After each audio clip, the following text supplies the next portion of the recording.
Dalam lembaran sejarah, nama Abu Jahal dikenal sebagai musuh utama Islam. Namun di balik bayang-bayang kebencian itu, hiduplah seorang putra bernama Ikrimah, seorang ksatria Quraisy yang mewarisi kegagahan sekaligus dendam ayahnya terhadap dakwah Rasulullah Shallallahu Alaihi Wasallam. Ia terjebak dalam pusaran dosa yang bukan miliknya, memikul beban nama besar yang penuh dengan permusuhan. Tahun demi tahun, Ikrimah berdiri di barisan terdepan untuk memadamkan cahaya Allah Subhanahu wa Ta'ala. Setiap ayunan pedangnya adalah bentuk kesetiaan kepada sang ayah. Ia buta akan kebenaran, terbelenggu oleh fanatisme suku dan kehormatan keluarga yang semu.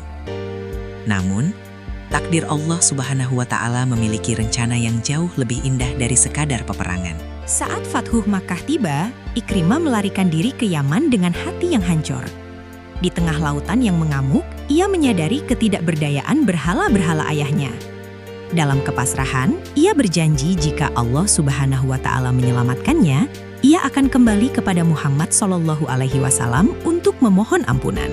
Adalah Ummu Hakim, istri Ikrimah yang telah memeluk Islam, yang menjadi perantara hidayah.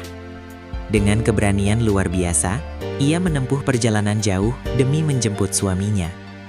Ia membawa kabar bahwa Rasulullah Shallallahu Alaihi Wasallam adalah pribadi yang penuh pemaaf, yang pintu maafnya selalu terbuka bagi siapa saja yang bertaubat.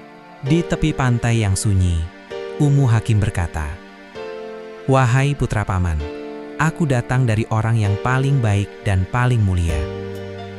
Kata-kata itu meruntuhkan tembok kesombongan di hati Ikrimah. Ia teringat akan janji Allah Subhanahu wa Ta'ala dalam Al-Quran. Katakanlah, wahai hamba-hambaku yang melampaui batas terhadap diri mereka sendiri, janganlah kamu berputus asa dari rahmat Allah.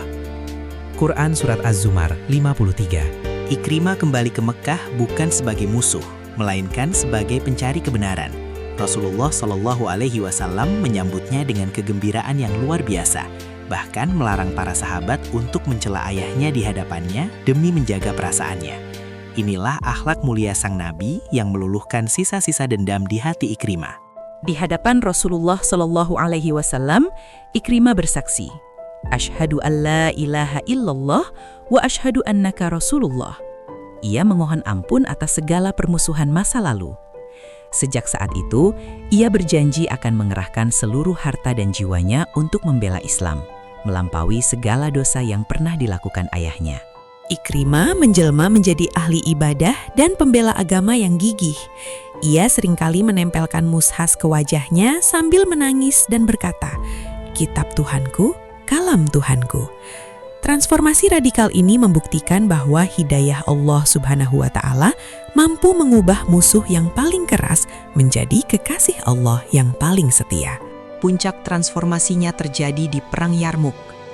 Saat pasukan Muslim terdesak, Ikrimah berteriak, "Siapa yang berani berbaiat untuk mati bersamaku?"